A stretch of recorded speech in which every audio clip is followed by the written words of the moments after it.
बिस्मिल्लाहिर्रहमानिर्रहीम। अस्सलाम वालेकुम नादरीन, आप यूट्यूब चैनल देख रहे हैं। मैं इमरान खान। नादरीन, बड़े लंबे अरसे से मैं ख़बरदार करता चला आ रहा हूँ कि बलूचिस्तान की सूरत ख़राब हो रही है। इसके ऊपर तवज्जो देने की ज़रूरत है। बलूचिस्तान को हुकूक देने की ज़रूरत है। लेकिन बंदूक और डंडे का खेल आज कहाँ पहुँच गया, मैं आपको बताता हूँ। सबसे पहले तो आप ये देखें कि खुद एतराफ़ किया DGISPR ने कि 4 दिनों में बलूचिस्तान में बहुत तबाही हुई है। बहुत सारे वाक़यात जो रिपोर्ट नहीं हुए, लेकिन इसके बावजूद जितना रिपोर्ट किया गया उसके मुताबिक 42 सिक्योरिटी फोर्सेस के लोग शहीद हो गए, जिनमें पुलिस वालों की अक्सरियत है। और उसके बाद भी वाक़यात लगातार होते चले जा रहे हैं। जो सिविलियंस शहीद हो रहे हैं या उनके ऊपर अटैक हो रहे हैं वो अलग है। क्रिकेटर्स के ऊपर अटैक किया गया, उन्हें शहीद किया गया। इसमें कुछ लोग जो हैं वो अक़लियत से उनका ताल्लुक था। फिर बच्चे जो हैं वो धमाकों के अंदर शहीद हो गए। तो लगातार वाक़यात बढ़ते चले जा रहे हैं। बलूचिस्तान हाथ से निकल रहा है। तो अब मट्टी डालने के लिए मामले के ऊपर, या मामले को दबाने के लिए, या पॉलिटिकल फेवर लेने के लिए वजीर आजम को पहुंचाया गया बलूचिस्तान में। यानी वजीर आजम को, कुछ सियासतदानों को और जो कैबिनेट के लोग हैं उन्हें बलूचिस्तान में पहुंचाया गया। वजीर आला को बिठाया गया, वजीर आजम को बिठाया गया, साथ में फील्ड मार्शल आसिम मुनीर और बाकी लोग बैठे थे। देखें, ये जितने लोग बैठे हैं सारे इर्रेलिवेंट हैं। एक्चुअली बलूचिस्तान का एक एक फैसला वहां मौजूद मिलिट्री एस्टेब्लिशमेंट करती है। आसिम मुनीर साहब और उनके सबॉर्डिनेट्स जो हैं वो सारे के सारे बलूचिस्तान का फैसला करते हैं। सियासतदानों का इससे कुछ लेना देना नहीं है। अगर सियासतदान बलूचिस्तान का फैसला करते तो आज बलूचिस्तान की यह हालत ना होती। वहां पे जो हुकूमत बिठाई हुई है वो आसिम मुनीर साहब ने अपनी मर्जी से लाके बुकटी को बिठाया फॉर्म 47 देकर। वो तो असली आदमी नहीं है, वो तो नकली आदमी है।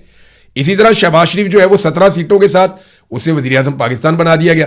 तो इन लोगों को इकट्ठा किया गया ताकि हम दुनिया को बताएं कि ये हमारा पॉलिटिकल डिसीजन है। नहीं, ऐसा नहीं है। ना ये कोई जमहूरी फैसला है, ना कोई पॉलिटिकल फैसला है। होना वही है जो मिलिट्री एस्टेब्लिशमेंट ने बलूचिस्तान में करना है, और वो पीछे हटने के लिए तैयार नहीं है। अब उन्होंने एक कवर लिया है सियासतदानों को वहां ले जाने के बाद, और जिस आदमी का काम था मोहसिन नकवी, एक ताल्लुकदारी ने पाकिस्तान को इतना नुकसान पहुंचाया कि आप सोच नहीं सकते।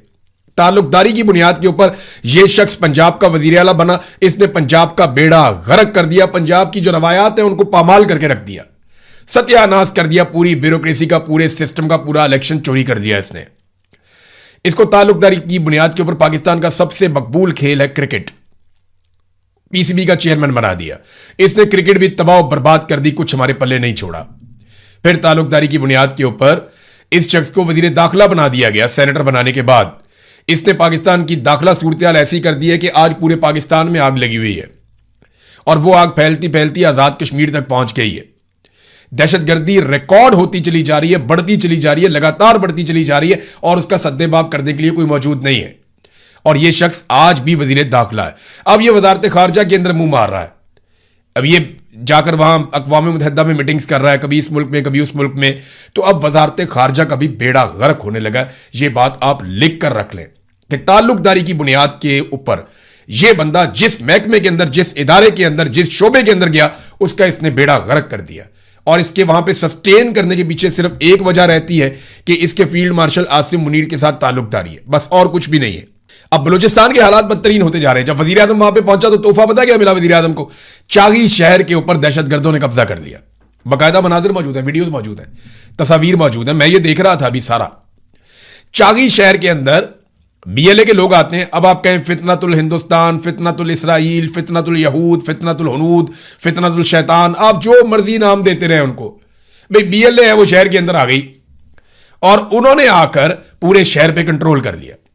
बैंक उनके कंट्रोल में चले गए, पुलिस उनके कंट्रोल में चली गई, सरकारी महकमे इदारे सारे उनके कंट्रोल में चले गए, और वो वहां पे दंदनाते रहे। थोड़ी देर के लिए नहीं, बहुत देर तक के लिए। और उन्होंने कंट्रोल कर लिया सारा का सारा चागी शहर। ये जरा देख लें आप हुआ क्या।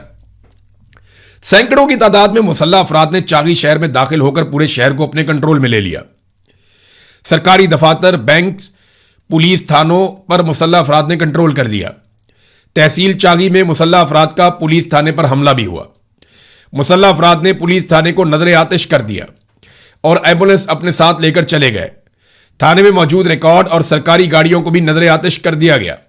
मुसल्लह अफराद की जानिब से मुख्तलिफ मकामात पर नाकाबंदी भी की गई और आने जाने वालों को चेक भी करते रहे। Snap checking. ये है नाजरीन चागी की सूरत हाल। वजीर आजम को ले जाके कोयटा के एक बंद कमरे में बैठा दिया कि जनाब जो हमने गंद मारा है ना उसके ऊपर जरा आप सियासी लेपापोती कर दें, उसके अलावा और कुछ नहीं है। चागी वो जगह हमें इसलिए याद है